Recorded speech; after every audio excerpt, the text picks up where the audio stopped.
This video is on common alkane side chains and their abbreviations. Now, most short chain alkanes tend to be the side chains of larger molecules, and therefore you will encounter them a lot.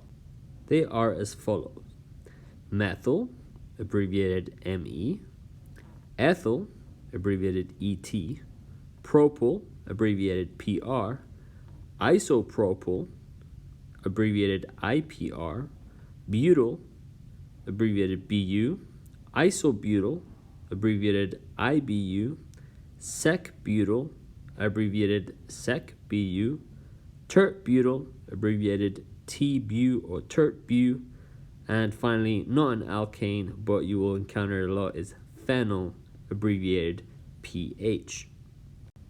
Now have a go at naming this following structure. You may pause now, and here's the answer.